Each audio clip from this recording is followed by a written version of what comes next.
Hello दोस्तों, Bihar news channel में आपका स्वागत है। समाचार देखने से पहले चैनल को सब्सक्राइब करिए और लाइक करिए। चलिए सीधे चलते हैं समाचार की ओर। स्वतंत्रता दिवस भारत नियमों के साथ करें ध्वजारोहण। जाने क्या है तिरंगा फहराने और उतारने का कानून।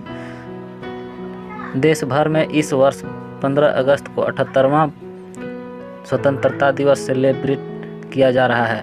स्वतंत्रता दिवस की तैयारियां देश भर के स्कूल कॉलेजों के साथ ही सरकारी के साथ ही प्राइवेट दफ्तरों में हो रही है।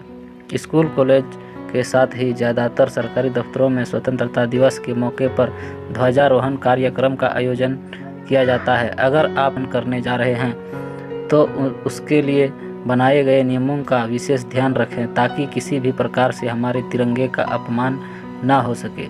क्या है भारतीय ध्वज संहिता। भारतीय ध्वज संहिता के अनुसार झंडा आयताकार होना चाहिए और उसकी लंबाई और चौड़ाई का अनुपात 3:2 होगा। झंडे पर किसी भी भाषा में कोई भी शब्द नहीं लिखा जाना चाहिए। कटा फटा या किसी भी प्रकार से क्षतिग्रस्त झंडा फहराने के लिए उपयोग में नहीं लाना चाहिए।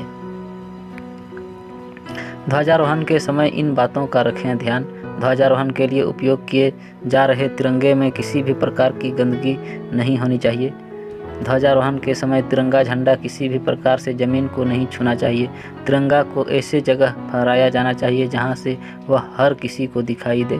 इसके साथ ही तिरंगा जिस जगह फहराया जा रहा है तो ध्यान रखना है कि वक्त का मुँह श्रोताओं की ओर हो और झंडा उसके दाहिनी ओर होना चाहिए। तिरंगे झंडे के साथ अगर किसी और झंडे को जगह दी जानी है तो उसे तिरंगे के बराबर में नहीं फहराया जाना चाहिए। उस झंडे को तिरंगे के नीचे जगह दी जानी चाहिए। उतारते समय में इन नियमों का रखें ध्यान। ध्वजारोहण के बाद जब भी तिरंगे झंडे को उसके स्थान से हटाया जाए तो भी कुछ नियमों को ध्यान में रखना चाहिए। झंडे को अकेले में उसके स्थान से हटाया जाना चाहिए। इसके बाद उसको नियमों के तहत फोल्ड करके रखना चाहिए। किसी भी झंडे को उतारने के बाद किसी सार्वजनिक पर ऐसे ही नहीं छोड़ना चाहिए। अगर झंडा किसी प्रकार से कट या फट जाए तो उसे अकेले में जाकर ही पूर्ण रूप से नष्ट करना चाहिए।